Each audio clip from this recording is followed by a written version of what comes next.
yang akan disampaikan oleh Al-Mukarram Al-Ustadz Ibtu Muhammad Akmal Fauzi SH. Kepada beliau waktu dan tempat disilakan.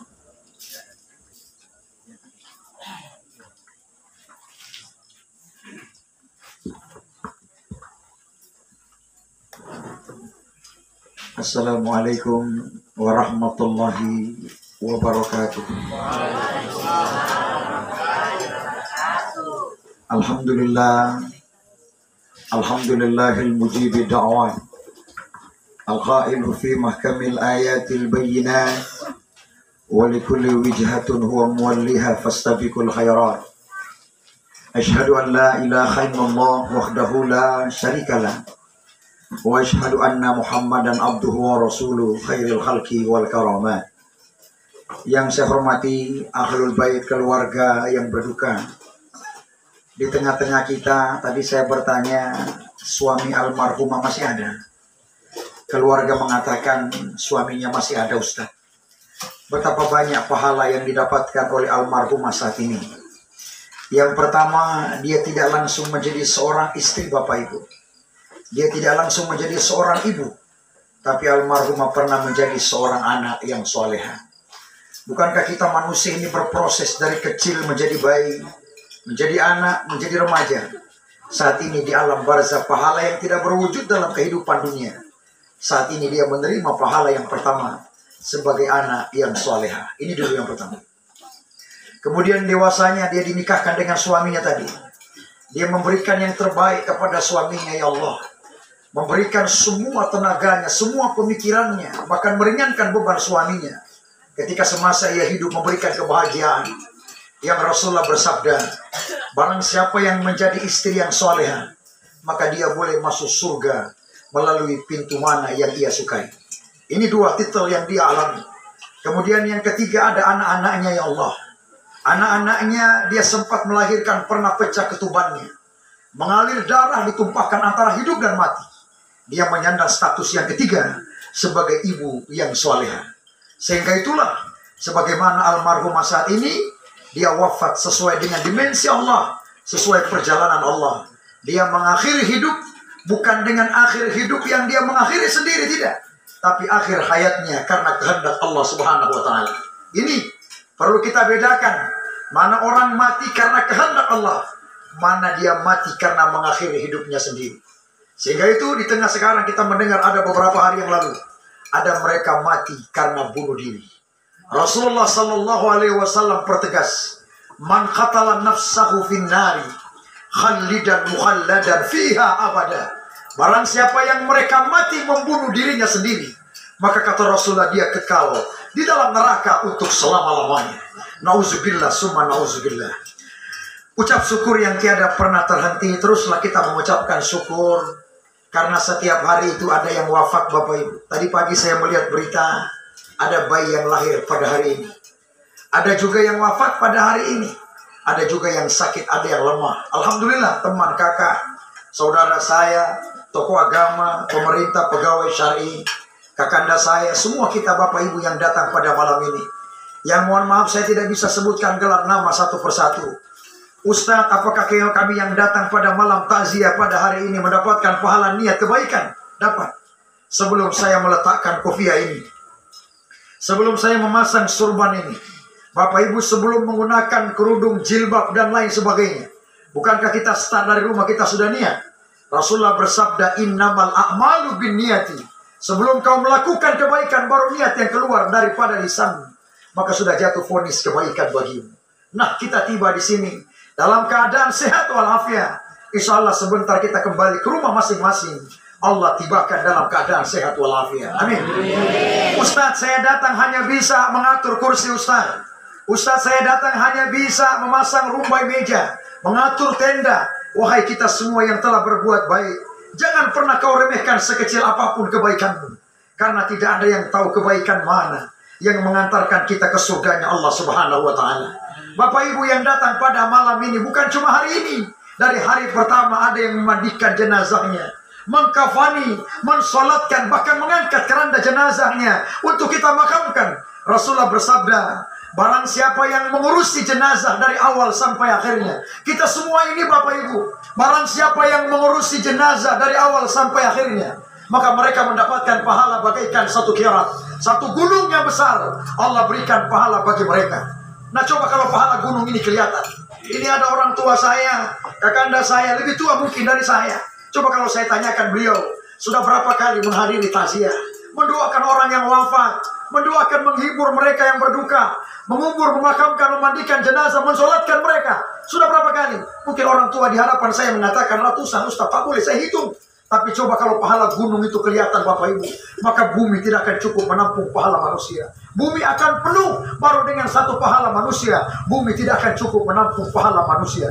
Nah begitupun kalau seandainya dosa ini, kalau kita tanya bau busuk itu ada, ini makanan besok berbusuk, ketika jadi sampah maka dia akan busuk. Bagaimana ikan bermalam besok akan busuk. Coba kalau saya tanya bau busuk itu ada, jawabannya ada Ustaz. Kelihatan? Tidak kelihatan Ustaz, tapi baunya ada. Ada. Kalau ada kita tidak sanggup mencium bau busuk itu. Coba dosa kita terang-terangan dan tersembunyi, Allah tampakkan sebagaimana bau busuknya sampah. Dosa yang besar, baunya busuk semakin besar. Dosa yang tidak kelihatan kecil, bau busuknya sedikit. Maka kita berjalan dengan dosa ini, tidak akan sanggup mencium bau busuk dosa-dosa kita. Sehingga inilah makna yang besar. Kami menghadiri malam takziah. Apa makna takziah ini sebenarnya? Takziah dari bahasa Arab adalah kita datang mendoakan. Ini yang pertama. Kita datang mendoakan. Ketika nanti di akhir saya tutup dengan doa, Ustaz bolehkah saya aminkan doanya nanti? Aminkanlah Bapak Ibu. Mengapa kami harus mengaminkan doa itu Ustaz? Karena tidak ada yang tahu amin dari lisan siapa di antara kita yang ada ini. Amin dari mulut siapa yang ada. Di sini saya melihat ada anak-anak di tengah kita. Jangan pernah kau remehkan amin mereka, wahai saudaraku. Apakah dia nelayan, pedagang, pengacara, dokter, aparat, TNI, Polri. Jangan pernah kau remehkan amin yang keluar dari lisan mereka. Karena bisa jadi amin dari mulut mereka. Itulah yang diijabah oleh Allah Subhanahu wa Ta'ala. Salawat dan salam mari kita haturkan kepada junjungan kita, Nabiullah Sayyidina Muhammad Sallallahu Alaihi Wasallam. Maka mari saya mengajak kita untuk sama-sama mengumandangkan salawat. Maka mari ikuti saya, kita bacakan bersama-sama. Salatullah salamullah ala taha Rasulillah. Salatullah salamullah ala yasin habibillah. Hadirin wal hadirat yang dimuliakan Allah, ketika ada kehilangan kita di antara keluarga besar, saya pernah merasakan peristiwa kehilangan ini. Sehingga dimanapun saya menyampaikan pesan takziah, saya betul-betul merasakan bagaimana makna kehilangan. Ketika pada saat tahun 2018, tepatnya pada hari Jumat itu, saya sudah mandi, sudah wudhu, mau keluar, mau sholat Jumat. Saya jadwal khutbah saat itu dan imam. Ayah saya juga sudah mandi Bapak Ibu. Sudah pakai baju koko dengan sarungnya. Ketika saya keluar lebih dulu, ayah saya mengatakan, wahai anakku Akmal, pergilah kau lebih dulu nak. Karena ayahmu masih tinggal sebentar di rumah ini. Karena adikmu meminta ayahmu ini untuk dia akan bermain PlayStation. Adik saya itu TK 0 besar Bapak Ibu pada saat itu. Dia mau minta main PlayStation pada hari Jumat itu. Ayah saya kemudian mencok rollnya. Tiba-tiba kabel rollnya itu mengalir sampai ke bawah. Seperti inilah kabelnya itu.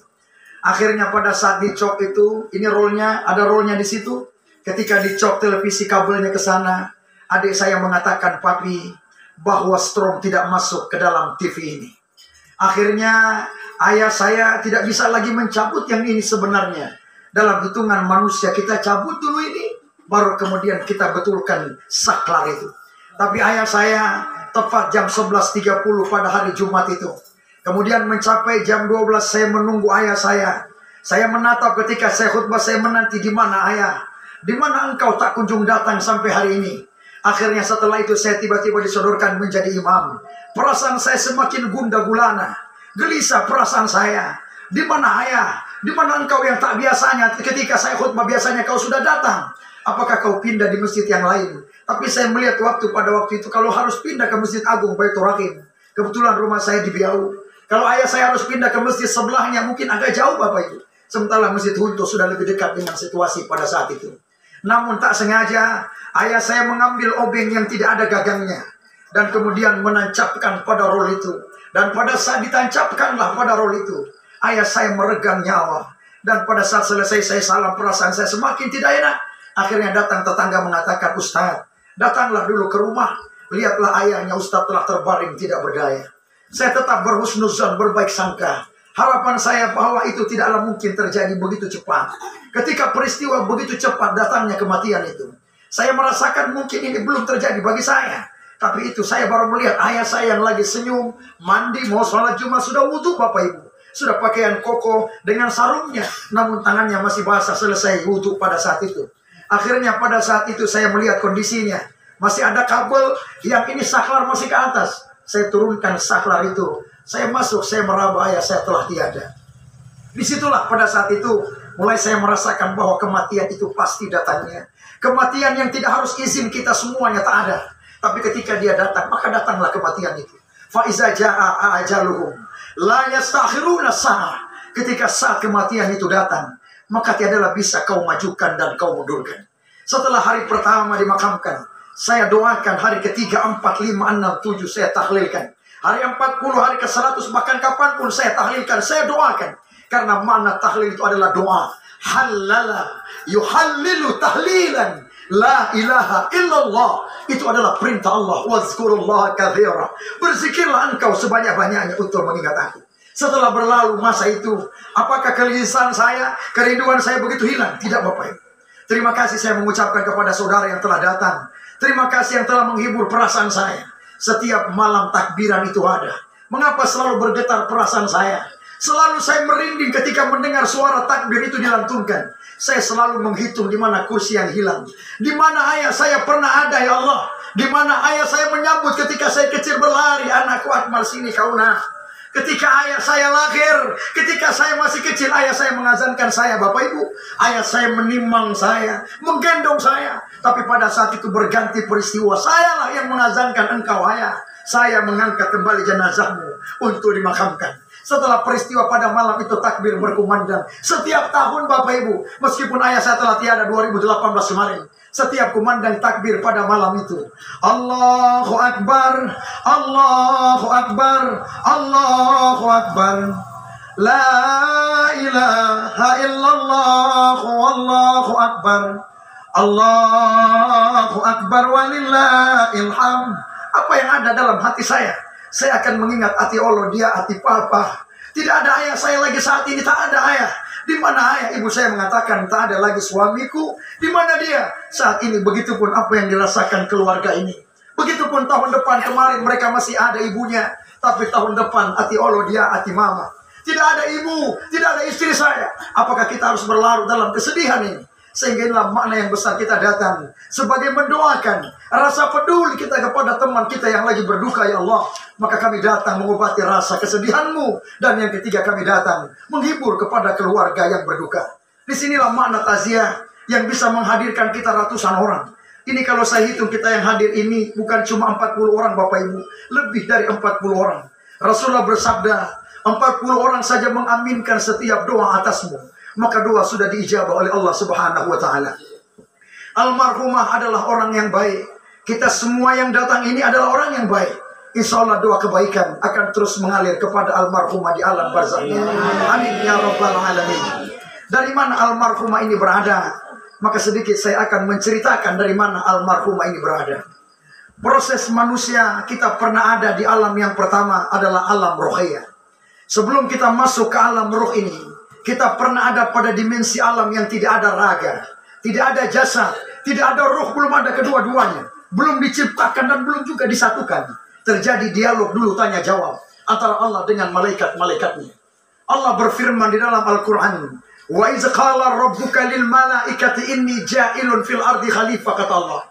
Wahai malaikat, ketika aku menciptakan manusia di bumi sebagai khalifah, bagaimana menurut kalian wahai malaikat?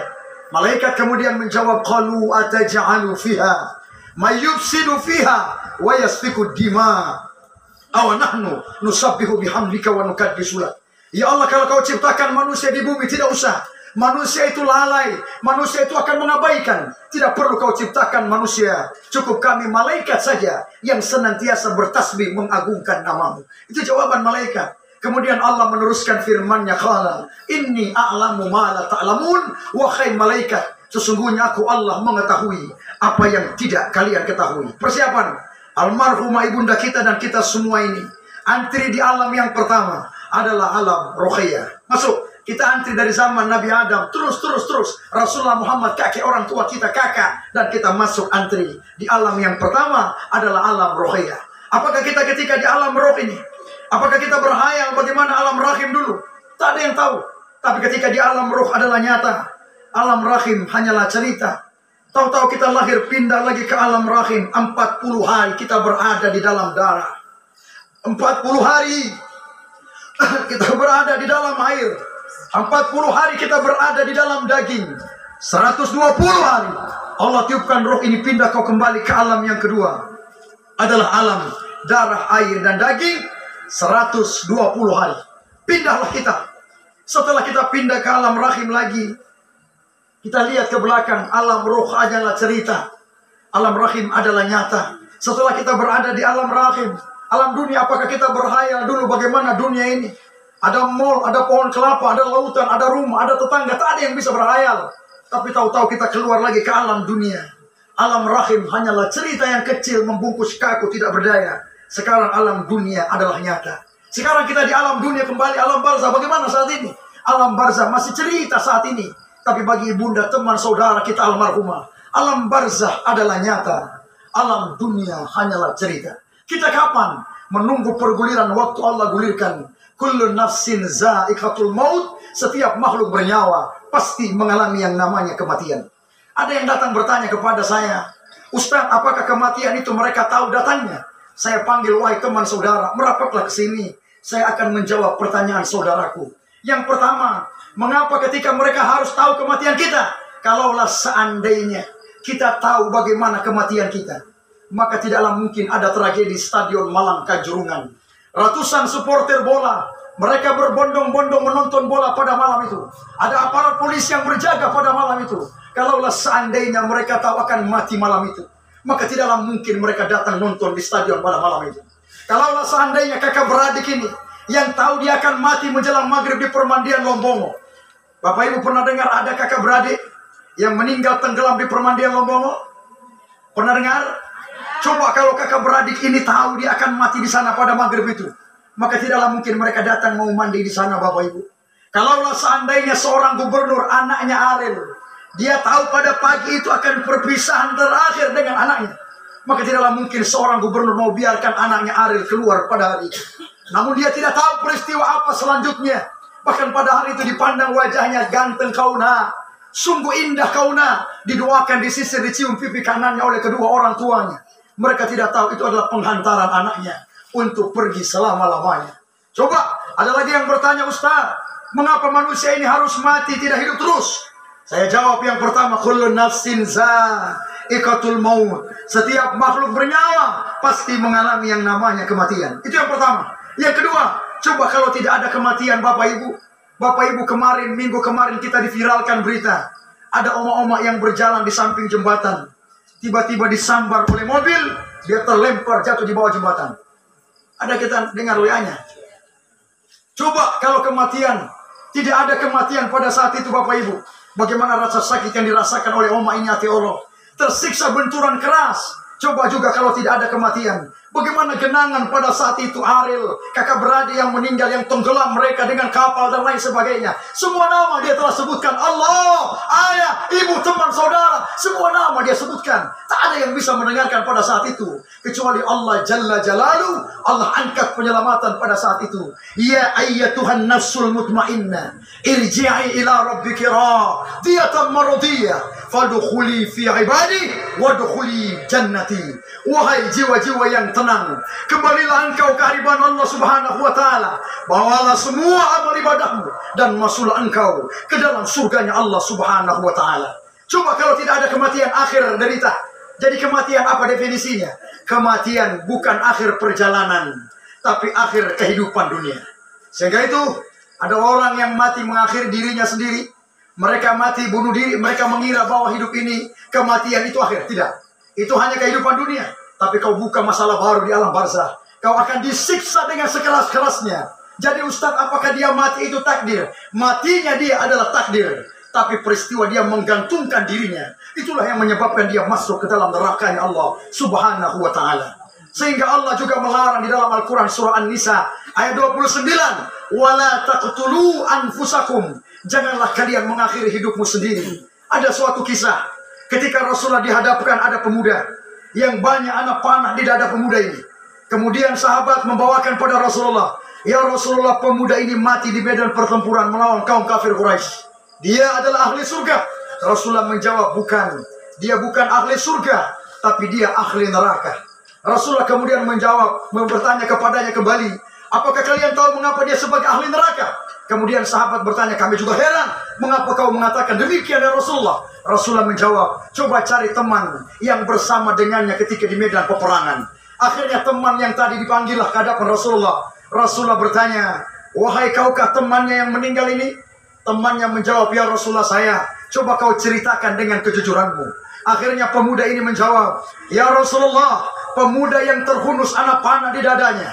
Pada saat itu dia belum mati ya Rasulullah. Belum mati pada saat itu. Namun sayang beribu sayang, dia mempercepat kematiannya. Bagaimana dia percepat? Diambilnya satu gagang panah, diletakkan gagangnya di bawah, dan ujung busurnya ditusukkan sendiri ke dadanya. Berarti dia mati dalam keadaan mati bunuh diri.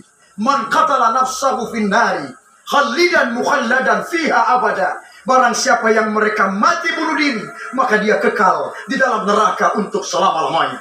Maka dia akan disiksa dengan gantung diri itu terus. Begitu terus Allah akan berikan siksaan kepadanya. Gantung diri, menembakkan dadanya sendiri, menabrakkan ke kendaraan, melompat dari ketinggian, mengiris urat nadinya, melakukan bom bunuh diri. Maka kata Rasulullah, ketika dia mati mengakhiri dirinya sendiri, maka dia kekal di dalam neraka untuk selama-lamanya. Hadirin wal hadirat yang dimuliakan Allah, ketika kita di alam rahim ibu itu pun tidak sama. Berbeda Bapak Ibu. Saya dilahirkan di Pabean, Kelurahan Tenda, pada waktu subuh dengan usia kandungan ibu saya 6 bulan 3 hari. Saya dilahirkan prematur Bapak Ibu dengan usia kandungan 6 bulan 3 hari. Mungkin kalau saya tanya orang tua, kakak, saudara saya yang ada di sini, adakah yang lahir 6 bulan di sini? Angkat tangan. Ada? Tidak ada. Itu saja kita beda Bapak Ibu. Saya lahir 6 bulan 3 hari dengan pembungkus badan. Ketika saya keluar dibuka pembungkus saya. Ayah saya mengazankan saya, meneteskan air mata almarhum ayah saya. Anakku Akmal, tidak akan panjang umur anak ini ya Allah, akan pendek umurnya. Kenapa kata ayah saya? Itu perkiraan manusia. Tipis, jantungnya lemah, semuanya kelihatan. Belum cukup umur dia sudah keluar ke alam dunia. Itu perkiraan manusia, bukan perkiraan lo ya. Tapi alhamdulillah sampai hari ini Bapak Ibu, saya masih dalam keadaan sehat walafiat. Innama amruhu iza arada syai'an ayyakula lahu kun fayakun. Ketika Allah berkehendak, maka jadilah semua kehendak Allah. Saya 6 bulan 3 hari. Ada orang lain 8 bulan 9 hari. Ada orang lain 9 bulan 10 hari. Ada orang lain 1 tahun 13 menit 2 detik. Ada orang lain ditunggu susah, nanti dicesar, dibedah kandungannya, barulah dia keluar ke alam dunia. Sebelum kita keluar ke alam dunia, Allah bertanya, Alastu bi rabbikum? Apakah aku adalah Tuhan kalian wahai janin? Kita semuanya ini menjawab, qalu bala syahidna. Ya Allah, engkau adalah Tuhanku. Asyhadu an la ilaha illallah wa asyhadu anna Muhammadar Rasulullah. Pecah pembukaan 1 ibunya, pembukaan 2, pembukaan 3, 4, 5, 6, 7, 8, 9. Pecah ketuban ibundanya. Keluarlah almarhumah dalam keadaan selamat. Almarhumah meninggalkan kita. Saat ini telah berpindah alam selanjutnya adalah alam yang keempat. Kita ini masih alam yang ketiga. Kalau mau ditanya setiap hari kita ini menunggu apa sebenarnya? Menunggu kaya? Belum tentu. Menunggu berhasil? Tidaklah pasti. Tapi menunggu kematian adalah pasti. Almarhumah pernah bertemu kita semua Bapak Ibu. Izinkan saya bertanya pada malam ini. Kalaulah seandainya almarhumah ini semasa hidupnya ada kata-kata yang sempat menyinggung perasaan kita, ada langkah kaki yang sempat menyenggol kita, apakah kita semua ini teman orang tua saya ikhlas dengan kepergian almarhumah? Apakah kita semua ini ikhlas? Apakah kita semua ini ikhlas? Salamun qaulan min Rabbir Rahim. Allah mengucapkan salam penghormatan kepadanya. Insyaallah almarhumah di alam barzahnya, Allah akan mudahkan dia dari segala pertanyaan malaikat munkar dan nakir. Amin. Ketika ada yang meninggal dunia, ada kalimat yang sering kita ucapkan, semoga husnul khatimah. Kalimat ini untuk orang yang masih hidup atau yang mati? Yang masih hidup. Yang masih hidup, yang bersuara masih hidup, terima kasih. Yang badiam ini apa? Yang hidup husnul khatimatu, hasinun lam khatimatu, husnul, bukan kehusnul. Karena saya lihat ada yang menulis bahasa Indonesia dia pakai K. Semoga kehusnul khatimah. Kasih hilang jo ini K ini, buang aja. Buang saja K ini. Langsung husnul khatimah. Khatimah itulah baru pakai K. Khatimatun, baru pakai titik di atasnya. Jadi saya ulangi lagi, saya bagi dua. Yang kanan ini dulu, baru yang kiri ini. Husnul khatimah untuk yang hidup atau yang mati. Kanan dulu. Hidup. Kalau bilang hidup jangan setengah-setengah. Coba bilang hidup itu harus keras. Hidup. Oh gitu. Hidup atau mati? Hidup. Begitu kanan, jangan ragu-ragu. Oke, yang kanan hidup begitu. Yang kiri poli. Hidup. Ya hidup. Oke. Yang hidup terima kasih. Tadi saya dengar juga ada. Karena dia mau cari aman, dia bagi dua. Mati. Oke, mari saya jelaskan ya. Kalimat semoga husnul khatimatun. Husnul itu adalah doa Bapak Ibu. Kalimat, ucapan, ungkapan. Semoga husnul khatimah, semoga berakhir dengan kebaikan di jalan Allah. Semoga berakhir berarti belum mati, masih dalam keadaan hidup. Oh Ustaz, berarti kalimat husnul khatimah untuk orang yang masih hidup? Ya, tapi pesan saya jangan untuk orang yang masih hidup. Karena sambaran-sambaran Allah bilang. Oh kata Ustaz Akmal Kasat bin Mas, mantan Kapolsek Tapa, dia bilang husnul khatimah untuk orang yang masih hidup. Mulai besok pagi semua ti sebe deng ti oma yang baba jalan di Tabongo ini, saya semua panggil dorang semua sebe deng ti oma. Dia maingan kalau mau lauti, semoga ti sebe husnul khatimah. Kalau ti sebe itu mengarati tidak apa-apa, tapi kalau dia tidak mengerti, apalagi dia kena sakit gigi, maka apa dia balas? Dia mainan. Kita mau tak apa mainan. Ada baik-baik kita yang bilang kita semua mati. Lebih baik aja mati duluan. Hadirin wal hadirat yang dimuliakan Allah. Contohnya apa Ustaz? Contoh, Ustaz mau kemana ini? Setelah ini saya mau pulang ke rumah saya. Semoga Ustaz husnul khatimah, semoga tiba dengan selamat. Gitu maknanya. Ketika saya sudah tiba di rumah dengan selamat, saya hari ini dicabut roh saya dari raganya. Saya sudah tiba di alam barzah dengan selamat. Apakah orang sudah sampai? Kita bilang lagi semoga tiba dengan selamat. Iya, ini kan sudah sampai. Kita mau bilang polis semoga tiba dengan selamat? Tidak. Ya memang tidak. Jadi tidak mungkin so sampai. Masa mau bilang semoga tiba dengan selamat ya? Terus so tiba. Begitulah husnul khatimah ini. Kalau orang sudah tiba, apa yang kita ucapkan? Semoga betah, semoga tentram, semoga diampuni Allah. Jadi kalau orang sudah meninggal, apa doanya Ustaz? Allahumma ghafir lahu warhamhu wa'afihi wa'afu anhu. Laki-laki. Kalau dia wanita, Allahumma ghafir laha warhamha wa'afiha wa'afu anha. Kalau dia banci? Oh, Rolia. Ya. Sahabat saya mengatakan huha. Kan tidak mungkin kan laki-laki hu, perempuan ha, orang yang begitu ha hu ha. Kan tidak mungkin kan. Ustaz, rumah saya jauh. Tiba-tiba saya lewat di Tabongo, banyak orang sholat jenazah. Terpanggil saya mau menyolatkan dia karena pahalanya besar mengurusi jenazah itu Ustaz. Tapi saya pendatang di Tabongo Ustaz. Saya tidak tahu jenazah ini laki-laki perempuan. Mengapa kau tak tahu? Karena jenazah sudah terbungkus rapi jauh di pelupuk mata saya. Saya tidak mungkin membuka kain kafannya kan, untuk melihat kelaminnya laki-laki atau perempuan. Jenazah sudah terbungkus rapi. Ada imamnya. Bagaimana cara membedakan kalau yang disolatkan ini laki-laki atau perempuan? Bagaimana caranya? Ini kita pendatang, jenazah sudah terbungkus. Kita mau sholatkan, kita bingung ini mau baca doa laki-laki atau perempuan. Bagaimana caranya? Cukup kita melihat di mana posisi imam berdiri. Diriwayatkan oleh Anas bin Malik radhiyallahu an bahwa Rasulullah sallallahu alaihi wasallam sholat jenazah. Ketika jenazahnya laki-laki, maka imam sorong sedikit ke kanan. Imam akan berdiri sejajar dengan kepalanya jenazah laki-laki. Oh, imam sejajar kepala, berarti yang terbungkus kain kafan adalah seorang laki-laki. Allahumma ghafir lahu warhamhu wa'afihi wa'fu anhu. Kalau dia wanita, Ustaz, maka imam akan sorong lagi sedikit ke tengah. Imam akan berdiri di tengah sejajar dengan pusatnya wanita, sejajar dengan perutnya. Oh, imam di tengah, berarti yang terbungkus kain kafan adalah seorang wanita. Allahumma ghafir laha warhamha wa'afiha wa'fu anha. Ustaz, laki-laki imam sejajar kepala. Jo, perempuan di tengah, iya. Kalau dia banci, imam berdiri dimanapun. Mau berdiri di mana imam? Mulai Tioma mengarah, Tioma bilang di kaki. Tadi sore, saya ceramah tadi sore, ada poli yang bilang, mau putar-putar jauh Ustaz. Di mana imam menyolatkan jenazah yang dia sudah rubah kelaminnya?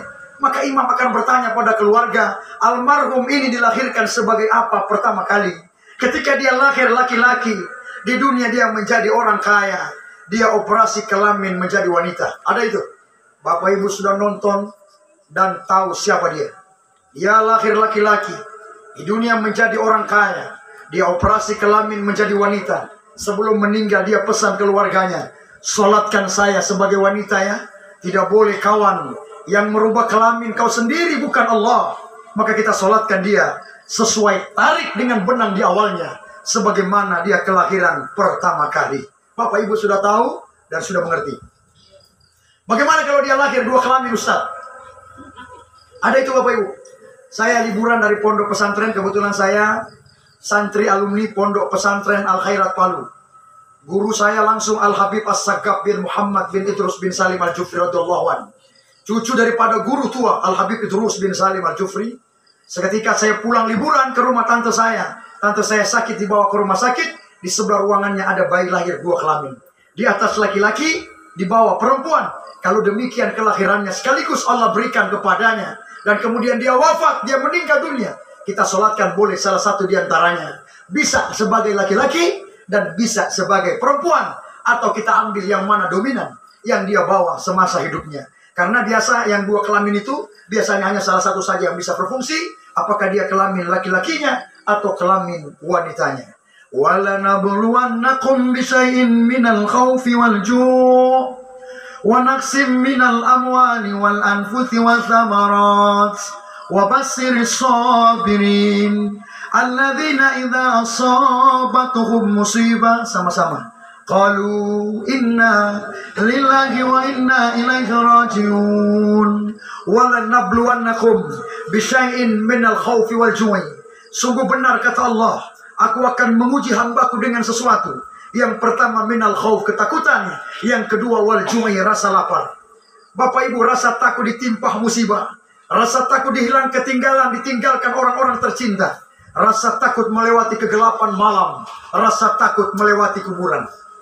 Bapak Ibu kalau lewat di kubur, takut atau berani? Takut atau berani? Ini yang berani ini oma-oma. Yang takut ini anak muda. Ini so terbalik ini. Mungkin oma-oma yang berani ini kalau pagi pagi. Kalau malam sumeter. Ya. Pagi berani, siang berani, malam lari. Jawab salam wajib. Jawab salam wajib. Wajib. Saya salam. Assalamualaikum. Waalaikumsalam. Kalau kita lewat di kubur, ucapkan salam. Ucapkan salam. Ya. Kalau kita salam, mau tunggu Allah dia balas? Tidak usah. Kalau Tio mau berani mau tunggu, Tio mau tunggu. Kita orang ini kalau lewat di kubur itu jangan asal lewat, jangan. Ucapkan salam. Siapa yang mengatakan? Rasulullah ketika ditanya oleh sahabat, ya Rasulullah ketika kami lewat di kubur, apa yang harus kami ucapkan? Rasulullah menjawab, ucapkan salam kepadanya. Saya ziarah ke makam Nabi 2018. Saya berangkat ke kota Madinah. Di Masjid Nabawi di bawah kubah hijau. Ada 3 makam di situ. Saya lewat, saya ucapkan 3 kali salam. Assalamualaikum ya Rasulullah. Assalamualaikum ya Abu Bakar. Assalamualaikum ya Umar bin Khattab. 3 kali salam. Kita lewat di makam teman saudara keluarga. Apalagi kita di Gorontalo ini, coba lihat. Kuburan itu biasanya cuma di samping rumahnya. Ya. Samping rumah, belakang rumah, halaman. Karena kita ini mungkin tidak ada kuburan keluarga. Biasanya dimakamkan di samping rumah saja. Ingat, kita lewat di kubur itu jangan asal lewat. Ucapkanlah salam kepadanya. Maju. Assalamualaikum ya ahlal kubur. Keselamatan bagi kalian wahai mayit penduduk kubur. 1 kali. Maju lagi. Wa antum sabiqur. Bukan hanya 1, tapi semua penduduk kubur. Yang ketiga maju lagi. Wa inna insyaallahu bikum lahikun. Insyaallah kami yang tersisa pasti menyusul kalian. Kalau bukan minggu ini minggu depan. Kalau bukan bulan ini bulan depan. Kalau bukan tahun ini tahun depan. Yang jelas pasti menyusul ente. Setelah 3 kali salam, tidak usah lagi tioma tadi yang berani mapo jago-jago mau tung dia balas sama ini. Tidak usah. Langsung persiapan balik kanan. Persiapan tumete. Tinggalkan saja. Tidak usah lagi. Ustadz Akmal, dia main. Bukankah jawab salam wajib dibalas? Kalau maaf, mas saya biar polisi, saya olo duito. Nah siapa yang berani tunggu di bawah pohon kelapa begini? Tiba-tiba lampu mati. Baru hujan, poli turun. Bayangkan baru dia balas mau di tengah kegelapan ini. Waalaikumsalam warahmatullahi wabarakatuh. Kira-kira kalau dia balas begitu masih ada tioma ini? Masih ada tioma? So tidak ada tioma. Dan tioma pesolop ada pilihan yang ketupat. Hilang 1 kali. Hadirin wal hadirat yang dimuliakan Allah. Ketika almarhumah saat ini telah berpindah alam. Kemudian keluar dari pintu rumah ini. Diantarkan 3 perkara. Yang pertama yang mengantarkan adalah keluarganya. Yang kedua adalah hartanya. Yang ketiga adalah amal ibadahnya. Setelah dimakamkan, ditimbun tanah. Yang 3 mengantarkan, hanya 2 yang pulang. Hanya 1 yang tinggal adalah amal kebaikannya. Itulah semasa hidupnya. Ketika dia melakukan hal kebaikan, Allah akan berikan semua yang setimpal baginya. Allah itu 10 kesalahan kita. Tapi ada 1 kebaikanmu dan kau bertobat, maka terhapus kesalahan karena 1 kebaikan. Itu iya. Tapi kalau manusia lain boleh 10 ngana pe baik. Tapi ada 1 ngana pe salah. Hapus ngana pe baik uti. Gara-gara 1 ngana pe salah. Betul tidak? Betul. Itu orang masuk ketika ada teman saudara. Ketika ada yang meninggal dunia, kita doakan dia. Sehingga itu menjadikan doa kebaikan. Ketika ada yang meninggal, kita aminkan nanti di akhirnya. Sehingga tidak ada yang tahu dari lisan siapa doa itu yang diijabah. Setelah dimakamkan seseorang, keluarganya 7 langkah meninggalkan makam. 1, 2, 3, 4, 5, 6, 7. Pas datang 2 malaikat yang matanya merah kebiru-biruan. Yang datang menghampiri si mayit itu. Dan dia bertanya dengan 6 pertanyaan. Man rabbuka? Siapakah Tuhanmu wahai mayit? Kamu nanya. Man nabiyuka? Bertanya-tanya. 3 ada begitu? Ada begitu? Berani mau tanya begitu dari malaikat? Yang baik kamar yang Martin, boom. Ya kan? Tidak ada. Man rabbuka? Siapakah Tuhanmu wahai mayit? Rabbi Allah. Siapa yang menjawab? Mulut yang biasa berdusta ini dikunci, ditutup, tidak bisa menjawab apa-apa. Tapi tanganmu yang mengumandangkan, yang menggerakkan. Kemana kaki kau langkahkan ke masjid? Kemana tangan? Saya bertakbir Rabbi Allah subhanahu wa ta'ala. Man nabiyuka? Siapakah nabimu? Nabi Muhammad sallallahu alaihi wasallam. Man imamuka? Apakah imam penuntunmu? Imamul Quran. Man kiblatuka? Apakah kiblatmu? Kiblatul Ka'bah. Madinuka? Apakah agamamu? Ad-dinul Islam. Man ikhwanuka? Siapakah saudara-saudaramu? Ikhwanul muslimin. Ketika 6 pertanyaan berhasil kita jawab, maka malaikat Munkar Nakir mengatakan, ya mayit, naumatal arus. Tidurlah kamu sebagaimana tidurnya pengantin. Sehingga itu insya Allah almarhumah dapat diringankan dengan menjawab pertanyaan itu, amin. Dan insya Allah mudahkan segalanya, amin. Sudah jam 10. Kira-kira masih ada waktu? Masih ada? Iya, ini suara semakin lama semakin berkurang. Ini jangankan ceramah lama, imam saja kalau lama, itu rupa-rupa Allah kode dari jamaah. Ustadz kau tahu? Saya tahu. Saya ceramah di Jakarta disodorkan jadi imam.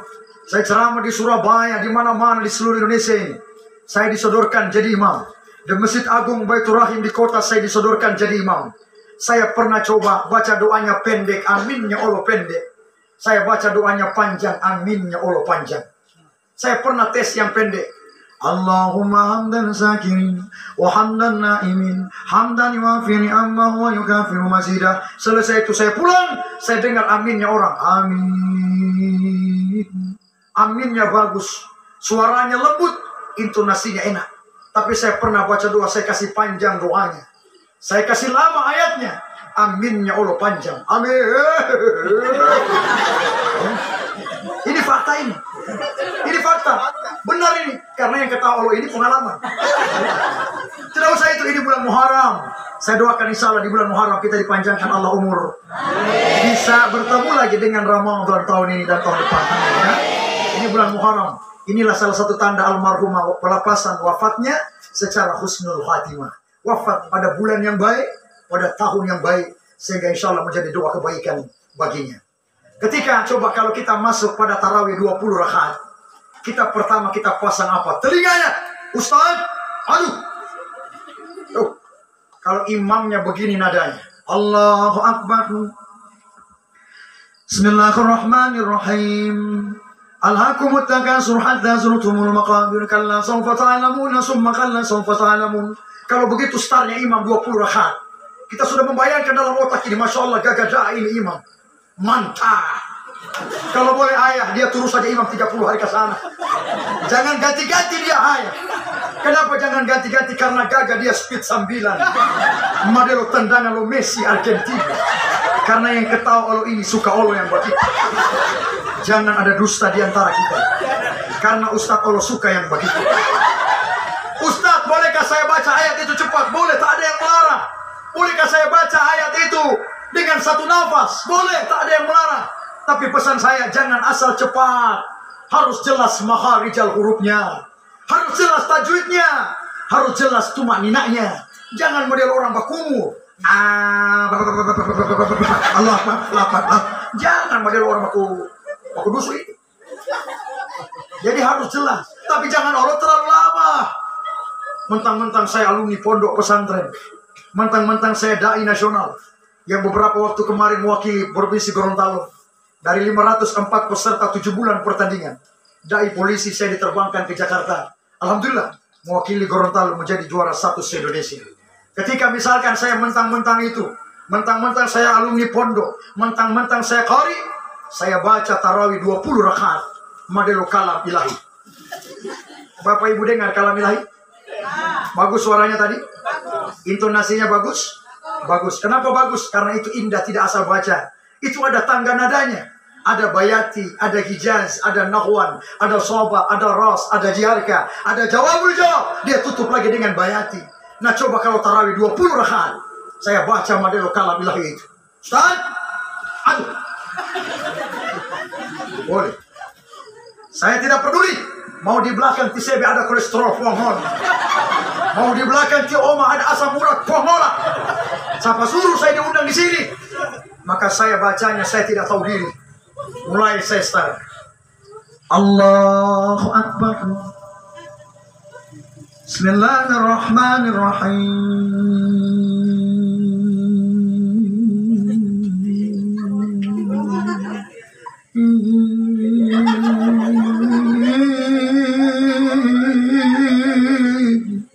Ya harus begitu.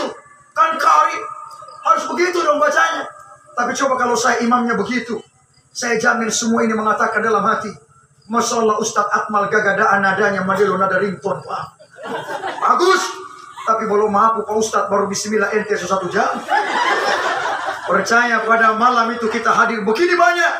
Tapi ketika besok malam saya diundang lagi di sini, maka saya jamin tinggal ti ayah yang datang sendiri di sini. Yang lain ini so tidak datang dia, termasuk Poroi sahabat saya so tidak datang. Masih di luar pagar, belum masuk. Masih di luar begini dia keker dulu. Tapi kita Imam Boti ayah, dia Ustaz Akmal, dan orang lama dia ini. Tidak usah undang-undang dia ayah. Di CB itu tidak ada kolesterol, tapi gara-gara dia kambuh kolesterol. Siapa yang mengajarkan kita saling mengerti? Coba. Siapa yang mengajarkan? Rasulullah Sallallahu Alaihi Wasallam. Rasulullah itu kalau baca doanya lama, kalau baca ayat-ayatnya panjang Nabi itu. Tapi pernah Rasulullah angkat takbir, Allahu Akbar. Tiba-tiba ada anak kecil menangis di belakang Nabi. Rasulullah pendekkan ayatnya, solatnya cepat. Sahabat bertanya, ya Rasulullah, mengapa kau pendekkan bacaan agar solatmu cepat? Rasulullah menjawab, aku pendekkan agar anak itu tidak tersiksa dengan tangisannya. Dan orang tua yang mendengarkan anaknya menangis ini tidak gelisah gundah gulana mendengarkan anaknya menangis. Itu Rasulullah hadir menerima, tidak menyalah-nyalahkan. Rasulullah begitu meneduhkan sebagai sosok Islam yang rahmatan lil alamin. Itu juga kalau imamnya ayatnya sedang, itu makmum di belakang itu mau ikut. Allahu Akbar. Bismillahirrahmanirrahim. Inna anzalnahu fi lailatul qadr. Wa ma adraka ma lailatul qadr. Lailatul qadri khairum min alf syahr. Tanazzalul malaikatu war-ruhu fiha biizni rabbihim min kulli amrin salam. Salamun hiya hatta matla'il fajr. Kalau pendek begitu makmum ikut. Matla'il fajr. Tapi kalau terlalu lama imam, dia semua baca semua yang tulisan di dinding ini. Kotak amal, saldo, pengeluaran, ketua takmirul masjid tabung. Dia baca semua ini. Makanya kalau sholat itu pesan saya, pakailah baju yang bersih. Jangan cuma di dalam bersih, di luarnya kotor. Kotor apa maksudnya? Jangan banyak tulisan-tulisan. Ustadz kok begitu trauma? Karena saya mengalami. Saya masuk di belakang orang. Saya tutup mata, Allahu Akbar. Inna sholati wa nusuki wa mahyaya. Begitu wa mama mati, saya buka mata. Di depan saya tertulis bajunya James Bond.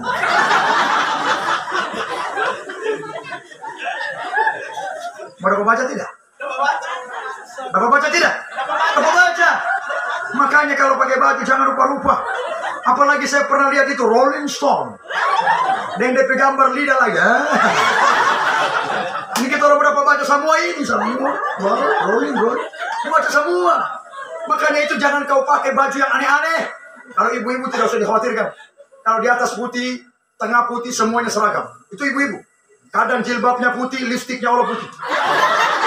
Kadang jilbabnya hitam, lipstiknya Allah hitam. Itu seragam. Tapi kalau bapak-bapak ini yang rawan. Makanya pesan saya detik ini, ajarkan anak-anak kita sekarang kalau sholat pakailah baju yang bersih. Bukan cuma bersih di dalam, tapi juga bersih di luarnya. Ketika ada yang bertanya pada saya, Ustaz, saya kalau sujud itu tangan duluan Ustaz. Bagaimana? Sami Allahu liman hamidah.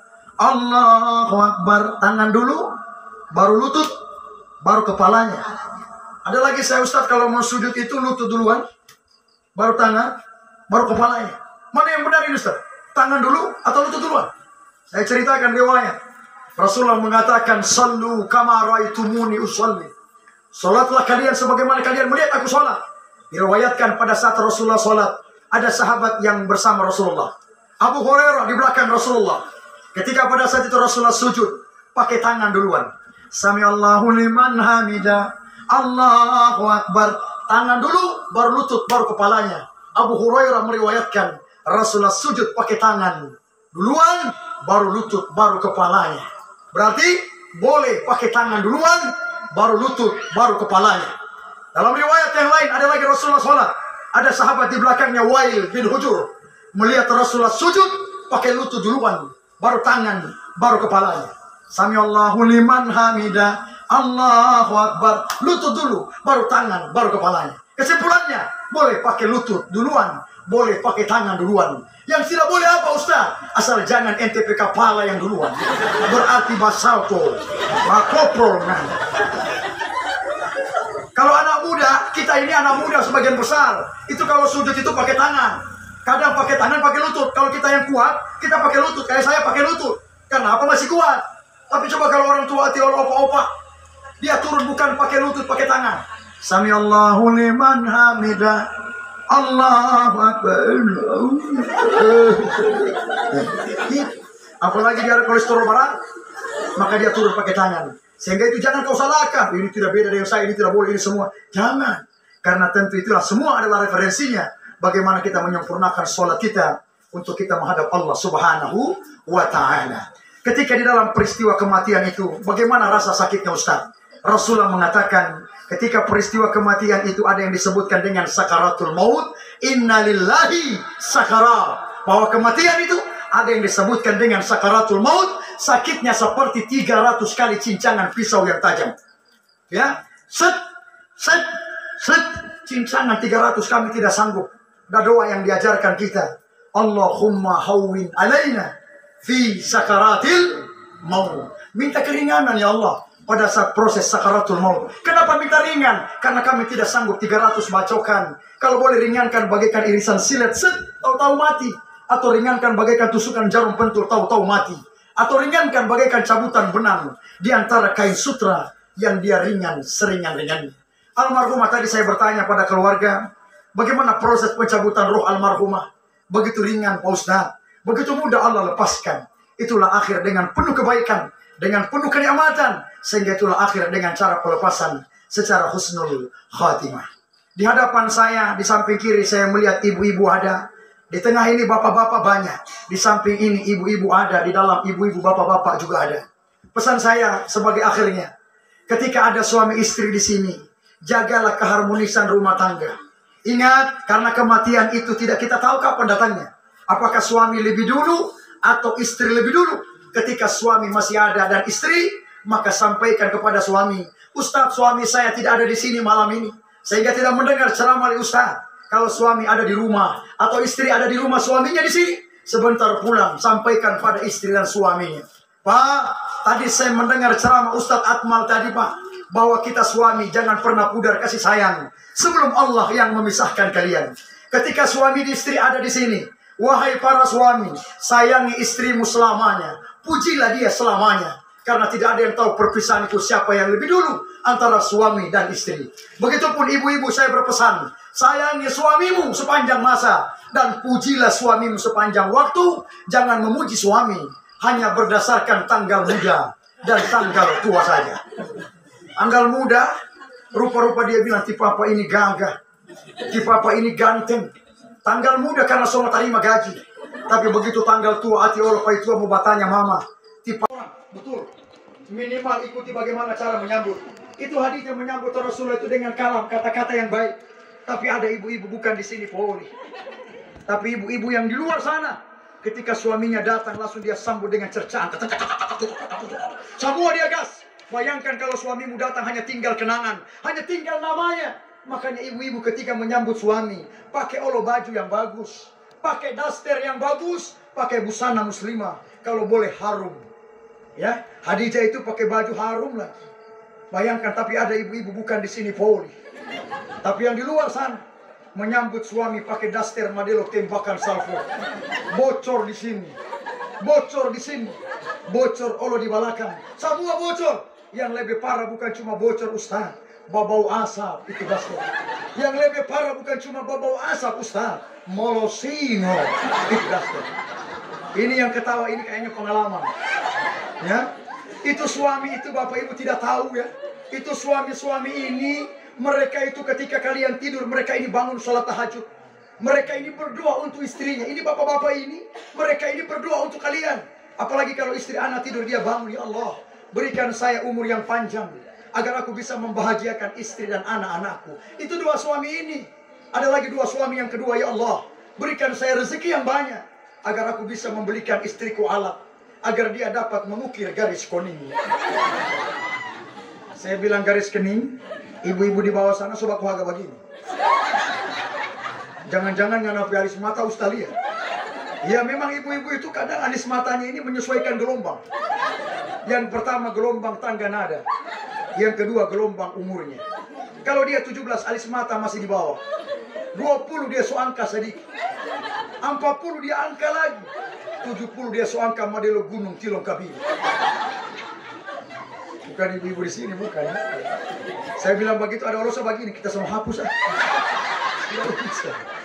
Hadirin wal hadirat yang dimuliakan Allah. Ketika rasa sayang mahabbah itu ada, suami, istri, anak, itu hiburan dari Allah Bapak Ibu. Ustadz Akmal, kau tidak boleh hidup sendiri. Aku kasih kau istri, kau disibukkan antar belanja, antar bekerja, pergi shopping, itu istri. Allah kasih hiburan buat kita. Suami, kau disibukkan urus siang malam. Tidak cukup suami istri, Allah datangkan anak. Lucu-lucunya kau cium, kau antar sekolah. Itu hiburan dari Allah. Untuk apa? Agar kita tidak stres menunggu kematian kapan dia datang. Coba kalau tidak ada hiburan itu, besok pagi keluar di pintu rumah lihat langit, ya Allah kapan saya mati? Kapan mau mati ini? Stres. Tapi ada istri anak, kau bersendah gurau di dalamnya, tak terasa kau mati. Setelah hiburan ada, Allah kasih kita mainan, karena Allah tahu manusia suka mainan. Mainan apa? Pekerjaan, nelayan, dokter, pengacara, aparat, TNI, Polri, itu semua mainan. Allah datangkan rezeki, bisa beli mainan baru. Beli rumah yang mewah, kau pandang, tak lama kau mati. Kau beli mobil, tak lama kau mati. Kau beli motor, semuanya, tidak lama kau mati. Setelah itu semuanya kita diberikan mainan dan hiburan. Bahkan nanti malam Bapak Ibu naik ke rumah masing-masing, mau naik ke tempat tidur nanti malam, ada doa kematian yang Bapak Ibu bacakan. Bismika Allahumma ahya wa bismika amutu. Itu doa kematian Bapak Ibu. Oh, doa mati itu Ustaz. Kalau begitu nanti malam mau tidur, saya tidak mau baca itu doa. Jangan sampai saya baca semua mati betul saya. Bukan begitu. Itu Allah istirahatkan kita. Besok pagi Allah bangunkan kita kembali. Baca lagi doa syukur. Alhamdulillahilladzi ahyana ba'dama amatana wa ilaihin nusyur. Besok kita berangkat ke Jakarta. 2 jam kita delay di Bandara Jalaluddin. Tidak ada mainan handphone kita mainkan. Tidak ada warung kopi kita datangi. Tidak ada teman kita bercakap-cakap. 2 jam itu lama Ustaz. Tapi coba ada mainan handphone, kadang kita tertawa. Ada teman bercakap-cakap, ada warung kopi kita datangi. Jangankan 2 jam itu delay, 5 jam tidak terasa. Tibalah saatnya namamu dipanggil. Inna lillahi wa inna ilaihi raji'un. Sehingga itu apa yang harus kita bawa? Wa tazawwadu fa inna khairaz zadi taqwa. Sebaik-baik bekal adalah takwa. Hadirin wal hadirat yang dimuliakan Allah. Kematian jangan kita cari mati. Jangan kita takut mati. Namun kita tunggu kematian itu. Kapan dia datang. Siapkan bekal kita. Dan insya Allah bekal sebaik-baiknya adalah takwa. Saya tutup dengan 3 kesimpulan. Kesimpulan yang pertama, terima kasih banyak Bapak Ibu yang telah bersedekah sampai hari ini. Ada yang mengangkat kursi, ada yang berbagai sedekah, ada yang menghibur keluarga yang berduka. Ustadz, saya hanya mengumpulkan 1 pasir saja di tempat rumah duka ini. Saya hanya mengangkat 1 kursi Ustadz. Jangan pernah kau remehkan kebaikan apa. Karena sedekah yang kita lakukan ini bahkan menjadi doa orang yang mati setiap hari. Ketika roh sudah sampai di lehernya, roh itu meminta kalau boleh ingin dihidupkan kembali. Laula akhartani ila ajalin qarib fa asaddaka wa akun minas salihin. Kalaulah seandainya boleh ditunda dulu kematian ini, maka izinkan saya hidup sebentar saja. Untuk apa kata Allah? Untuk melakukan 2 perkara. Fa asaddaka, memperbanyak sedekah. Yang kedua, wa akun minas salihin, melakukan amal yang soleh. Dan yang kedua, ketika kita sehat, katakan sehat. Ketika kita kuat, katakan kuat. Jangan kita balik-balik Bapak Ibu. Sehat, bilang sakit. Kuat, bilang tidak kuat. Mampu, bilang tidak mampu. Kalau kita dustai, ingat Allah menegur kita di dalam Al-Quran surah Ar-Rahman 31 kali Allah ulangi. Fabi ayyi ala irabbikuma tukadziban. Nikmat Tuhan yang manakah yang kalian dustakan? Kadang kita ini terlalu percaya diri Bapak Ibu. Salat tidak pernah. Puasa Allah tidak pernah. Beribadah juga tidak pernah. Ketika ditimpa musibah kita merenung. Masya Allah Ustaz, saya lagi diuji Allah saat ini. Kapan kau sekolah? Kapan kau diuji? Nah, kau tidak pernah melakukan itu semua lantas kau mau diuji. Maka ketika kita semakin tinggi cobaan kita, maka tentu semakin kedekatan kita kepada Allah Subhanahu wa ta'ala. Sehingga itulah menjadi pesan kita kebaikan kepada orang. Siapapun kita sampaikan, ketika pesan itu baik, ambillah. Sehingga itulah menjadi manfaat bagi kita semuanya. Dan yang terakhir, saya berharap mari Bapak Ibu kakak saudara saya, aminkanlah doa saya pada malam ini. Karena tidak ada yang tahu amin dari mulut siapa di antara kita yang ada yang diijabah oleh Allah Subhanahu wa taala. Bismillahirrahmanirrahim. Ila hadratin Nabi Mustafa. Al-Fatihah khususan ila arwahi abdikal fakir. Al-Fatihah. Fadhbillahi minasyaitonir rajim. Iyyaka na'budu wa iyyaka nasta'in.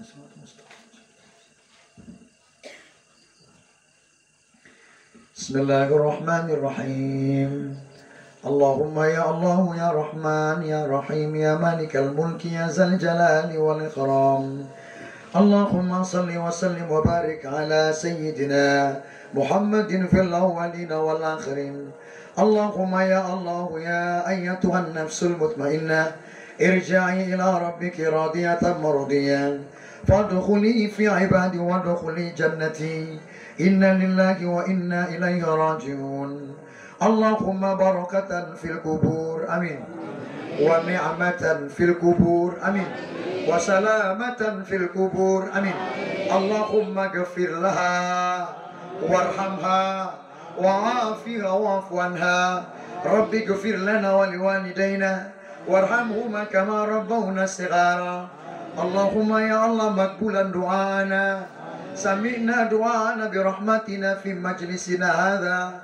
Rabbana atina fid dunya hasanah wa fil akhirati hasanatan wa qina adzabannar. Subhana rabbika rabbil izzati amma yasifun wa salamun alal mursalin walhamdulillahi rabbil alamin. Itu saja apa yang dapat kami sampaikan. Insyaallah ada manfaatnya bagi kita semuanya. Suatu ketika Nabi Sulaiman pernah bertanya kepada malaikat maut, wahai malakul maut, bagaimana cara kau mencabut ruh manusia di bumi ini? Karena manusia yang mati itu Bapak Ibu tidak sendiri. Orang yang meninggal itu sehari itu hampir ribuan orang. Berbeda umur, berbeda tempat, berbeda jenis kelamin. Namun meninggal pada hari, jam, tanggal, bulan, tahun yang sama, tapi tempat jenis kelamin berbeda-beda. Beberapa hari yang lalu saya mengisi hari ke-7 pagi di Ilotedea. Kemudian sore ba'da asar di Tupah. Kemudian selesai isya saya mengisi di depan PLN Molotabu. Hari yang sama, hari ke-7 bersamaan. Berarti mereka meninggal, bayangkan. Ada yang di Ilotedea, ada yang di Tupah, ada kemudian laki-laki yang ada di Molotabu. Bayangkan peristiwa kematian itu yang datangnya tiba-tiba, yang kemudian berbeda tempat dan jenis kelaminnya. Nah, malaikat maut kemudian menjawab, wahai Sulaiman, kamu mau tahu bagaimana cara saya mencabut ruh manusia itu? Saya panggil dulu nama-namanya. Setelah nama-nama saya panggil, saya kumpulkan dalam satu wadah tempat yang begitu besar. Setelah semua nama telah terkumpul dalam tempat itu, saya minta kepada Allah, ya Allah Jalla Jalaluh, mau diapakan nama-nama yang sudah saya panggil ini, Allah? Kemudian Allah perintahkan, wahai malakul maut, kau cabutlah ruh daripada nama itu sekaligus. Maka saya cabutlah dia bersamaan. Set. Meninggallah dia ratusan orang, ribuan. Mereka meninggal pada hari, jam, tanggal, bulan, tahun yang sama, tapi tempat jenis kelamin yang berbeda-beda. Kematian bukanlah sistem daftar-mendaftar model pilkada. Kematian adalah sistem cabut lot. Siapa yang dipanggil, maka dialah yang meninggal lebih dulu. Bahkan ada orang yang sakit parah, yang menjaga orang sakit ada sehat-sehat. Tapi yang meninggal lebih dulu, yang menjaga orang sakit. Saya ketika saya ditanya, Ustaz, bapaknya ada berapa bersaudara? Saya jawab 7. Ketika yang meninggal siapa yang lebih dulu? Saya jawab 7 dulu. Baru kakaknya awal, baru ayah saya yang paling bungsu. Tapi terbukti perhitungan Allah berbeda. Yang wafat adalah ayah saya, diambil dari bawah. Kemudian tengahnya, kemudian ke bawahnya, dan kemudian ke atasnya. Bayangkan, begitulah perhitungan. Sehingga kematian bukanlah sistem Allah abjad nama. Kalau abjad nama berarti huruf A duluan mati Ustaz Atmal. Bukan saya. Karena nama saya bukan Atmal, tapi Muhammad Atmal. Bukan A duluan, tapi ada huruf M. Tapi kalau dia sesuai huruf A duluan, maka hari ini saya ganti nama saya menjadi Zainab. Tidak apa-apa. Daripada saya mati lebih dulu, lebih baik saya rubah nama saya. Tapi kematian adalah sistem cabut lot. Faiza jaa ajalu la yastakhiruna sa'ah. Ketika saat kematian itu datang, maka tiadalah bisa kau majukan dan kau mundurkan. Akhirnya saya menitip pesan. Mari ketika di sini ada orang tua, ketika ada anak-anak yang mengeluh menyampaikan sesuatu, jadilah kita sebagai orang tua pendengar yang baik. Dengarkan dulu apa masalahmu nak hari ini. Apa urusanmu nak? Jangan kau patahkan apa kau anak kemarin. Tak usah kau curhat. Jangan. Dengarkan dulu dia. Setidaknya dia merasakan alhamdulillah ya Allah. Masih ada orang tua teman saya peduli kepada saya. Jangan kau patahkan. Sehingga menyebabkan pendeknya pemikiran. Tipisnya keimanan. Maka ajari dia. Dengan pengetahuan.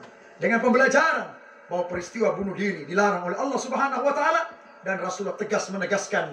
Man qatala nafsahu finnari. Khalidan mukhalladan fiha abada. Barang siapa yang mereka mati bunuh diri, maka abadi kau kekal selamanya di dalam neraka untuk selama-lamanya. Itu saja apa yang dapat saya sampaikan. Semoga menjadi manfaat bagi kita semuanya. Kelak nanti saya akan ditanya orang, Ustadz Akmal ada di mana sekarang? Kami minta dia datang hadir bersama-sama kita. Akan ada masanya saya juga tidak akan ada lagi dalam kehidupan dunia. Karena kehidupan ini akan terus berakhir. Kita akan masih banyak perjalanan Bapak Ibu. Ada alam barzah, ada alam mizan, ada alam sirat, dan ada alam akhirat. Dan kita semua ini kelak akan meninggalkan kehidupan dunia. Karena jalan almarhumah ibunda kita ini adalah jalan kita semuanya. Mari kita tutup bersama-sama dengan doa keberkahan Al-Quran. Insya Allah Al-Quran yang almarhumah pernah baca semasa hidupnya. Al-Quran yang dia pernah dengarkan. Al-Quran yang dia bacakan menjelang terengal-engal nafasnya, tarikan nafasnya. Menjelang terengal nafasnya ada ayat yang dia bacakan di dalam hatinya. Lisannya sudah berat ya Allah, tapi hatinya masih bisa. Dia sholat dengan tangannya sudah berat ya Allah. Dia tidak bisa miringkan lagi. Dia sholat dengan isyarat lisannya. Lisannya juga tidak bisa ya Allah. Hatinya sholat. Hatinya tak bisa berarti mati. Disinilah mari kita baca bersama-sama doa keberkahan Al-Quran. Insya Allah Al-Quran yang kita semua pernah baca. Mari insya Allah kelak Al-Quran nanti akan kelak memberikan syafaat bagi almarhumah dan bagi kita semuanya. Allahumma arhamna bil Quran. Sama-sama. Waj'alhu lana imaman wa nura wa hudan wa rahmah.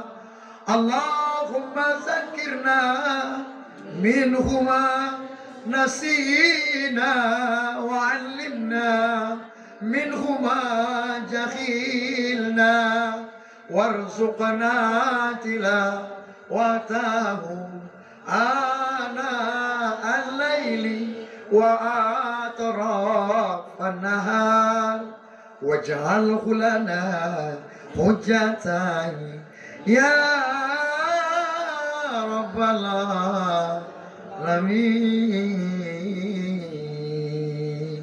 Alhamdulillah. Itu saja apa yang dapat kami sampaikan. Insya Allah ada manfaatnya bagi kita semuanya. Ketika ada kebenaran, ambillah.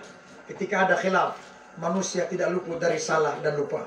Akhirnya, saya juga Bapak Ibu, di samping saya Ustadz, saya juga seorang polisi. Beberapa waktu yang lalu saya ceramah tidak sempat ganti pakaian koko. Saya ceramah pakai dinas. Tiba-tiba saya berdiri pakai dinas. Ada anak-anak kecil berlari mendekati mamanya. Anak itu spontan mengatakan, "Mama, bukan Teh Sambo dia ini." Ketika saya dikatakan sedemikian, saya pun hanya tenang saja. Akhirnya orang mengatakan, "Bukan, nah, ini adalah Ustadz Akmal." Sehingga itulah, diantara ada yang berbuat hal yang buruk adalah oknum saja. Dan memang kadang tidak jarang. Karena dinas satu berbuat buruk, bisa mencederai institusinya. Padahal yang baik, masih banyak aparat Polri yang berbuat kebaikan. Masih banyak aparat Polri yang dirindukan masyarakat, halayak banyak. Sehingga doakan kami yang berbuat baik agar terus istiqamah di jalan kebaikan. Amin. Amin ya rabbal alamin. Masih ada waktu? Masih ada. Suara sudah semakin slow. Maka saya tutup di sini saja. Wallahul musta'an, wallahul muwaffiq ila aqwamit thariq. Fastabiqul khairat. Wassalamualaikum warahmatullahi wabarakatuh.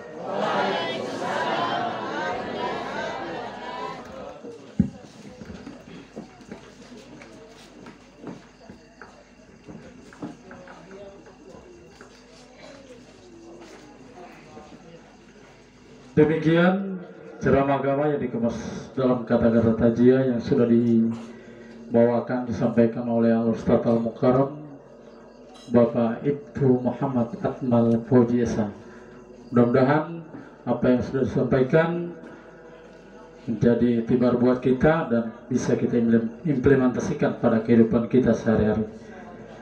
Bapak Ibu hadirin jamaah tajian rahmati Allah, sebelum acara dakwah tajiyah kita sama-sama tutup. Sekali lagi atas nama keluarga menyampaikan banyak terima kasih atas kehadiran Bapak Ibu Saudara sekalian yang telah mengikhlaskan waktu, menyempatkan waktu untuk hadir bersama kami untuk menghibur dan mengobati beban keluarga yang berduka. Teristimewa pada Bapak Ustadz, terima kasih sekali lagi waktunya, walaupun sedikit terlambat, tapi beliau tetap sempat hadir untuk memberikan hikmat aja pada malam hari ini. Dan dengan mengucapkan hamdalah, alhamdulillahirrabbilalamin, acara dakwah tajiyah pada malam ini dinyatakan selesai.